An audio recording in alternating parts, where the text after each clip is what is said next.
তার কারণ হিসাবে আমি কিছু ঘটনা বলতে চাই। সেটা সন 2018, সম্ভবত 2018, কখন আগে না পরে সেই বছর মনেও পড়ছে না, কিন্তু 18 আমার কাছে একদিন ফোন গেছে।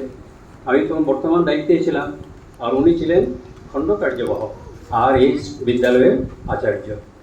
ফোন গিয়েছিল যে এইরকম একটা ভূমিখণ্ড আছে, এইরকম একটু ব্যক্তির নামে আমার পরিচয় আছে কি, আর যদি ভূমিখণ্ড পাওয়া যায়, এটা তো এমনি পড়ে আছে, কী জানি কী হবে ভবিষ্যতে, এটা যদি আমরা পেতে পারি তো আমরা কিছু একটা করতে পারি, আমাদের কার্যালয় হতে পারে, বা আমরা একটা ছাত্রাবাস গড়ে তুলতে পারি, সমাজের কিছু কাজেও একটা লাগাতে পারি।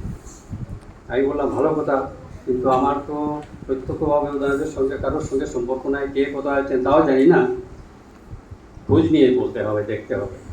তো খোঁজ নিলাম, আমার পুরোতো ভাই এই অঞ্চলেরই বাড়ি, হাতিমারাতে আছে, থাকতেন, ওনার বর্তমানে এখন থাকেন না, কল্যাণ চক্রবর্তী। ওর সঙ্গে কথা বললাম, কারণ এই যে বলেছিলাম আত্মীয়তার সম্পর্ক আছে, স্বর্গীয় শীতলচন্দ্র চক্রবর্তী, উনি সম্পর্কে আমার মামা, মানে ওই পুরোতো ভাইয়ের প্রত্যক্ষ সম্পর্কে মামা, আপন মামা সম্পর্ক, সেই হিসাবে আমার মামা। আমি ওর সঙ্গে যোগাযোগ করে জিজ্ঞেস করলাম যে ওদের অন্যরা কোথায় আছে, এখন কি করে যোগাযোগ করা যায়। তখন ও বলছিল যে সম্ভবত ওরা গুয়াহাটিতে আছে, আমি সঠিক ঠিকানা যাই না, কিন্তু কিন্তু একজন বলতে পারবেন সঠিক ঠিকানাটা, উনি হচ্ছেন শঙ্কর ভট্টাচার্য মহাশয়। ও আমাকে বলে দিল শঙ্কর ভট্টাচার্য আমাদের শঙ্করদা, যে ওনাদের আত্মীয়, এবং উনি নিশ্চয়ই বলতে পারবেন কোথায় আছেন, কী আছেন, কীভাবে সমস্ত বিষয় বৃত্তান্ত। তো যোগাযোগের প্রয়োজন আছে, ওনাদের সঙ্গে যদি যোগাযোগ আমরা স্থাপন করতে না পারি, তাহলে আমরা যে কাজ চিন্তা করছি, যেটা ভাবছি, সেটা তো বাস্তবায়ন হবে না। তো আমি সঙ্গে সঙ্গেই খুব বেশি সময় নষ্ট না করে শঙ্করদার সঙ্গে যোগাযোগ করলাম। শঙ্করদা এবং ওনার যে অনুজ রামমোহন ভট্টাচার্য মহোদয়, ওনারা দুইজনই এই ব্যাপারে অগ্রণী হয়ে যোগাযোগ স্থাপন করলেন। যোগাযোগ স্থাপন করে আরও অন্যান্য অনেকভাবে চেষ্টা করা হয়েছে, কিন্তু কিছুই সফল হয়নি। একমাত্র ওনাদের মাধ্যমে যেটা হয়েছে সেটাই কার্যকরী হয়েছে। খবর পাওয়া গেল গুয়াহাটিতে আছেন, যোগাযোগ হলো ওনাদের সঙ্গে। ওনারা বললেন ঠিক আছে স্যার, কিছু কাগজপত্র আমাদের কাছে এই মুহূর্তে নাই, দেখি কী করা যায়, আচ্ছা আগামীতে আমরা দেখছি। এইভাবে গেল। তারপরে আসলো 19 গেল, 20-এ করোনা আসলো, করোনা গেল, 21 পর্যন্ত গেল। তারপরে আবার সেই যোগাযোগ করতে করতে আমি কিছুটা সময়ের অভাবে বা সময়ের জন্য আমি সব কিছু হয়তো বিস্তৃতভাবে বলছি না, মানে 22শে নভেম্বরে আমি গুয়াহাটি গেলাম ওনাদের সঙ্গে।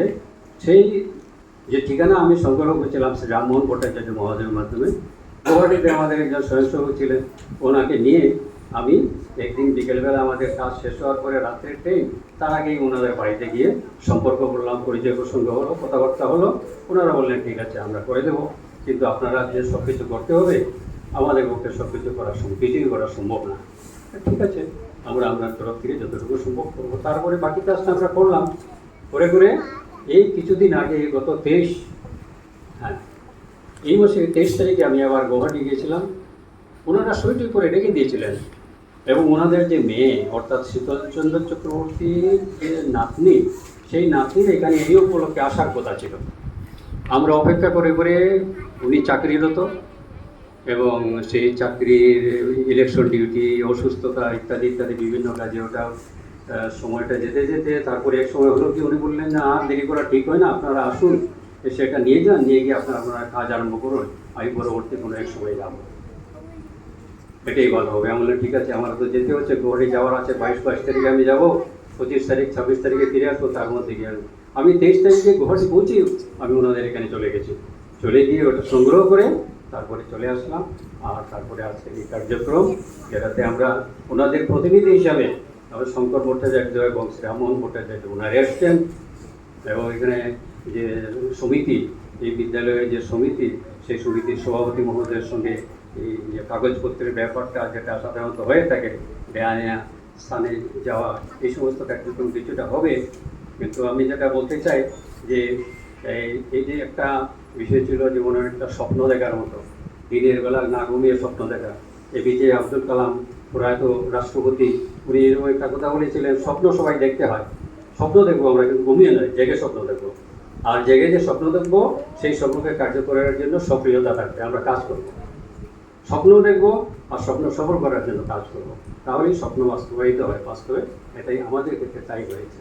এটা একটা স্বপ্নের আকারে ছিল, কীভাবে কী হয়েছে আমরা জানি না, কিন্তু কাজটা হয়ে গেছে।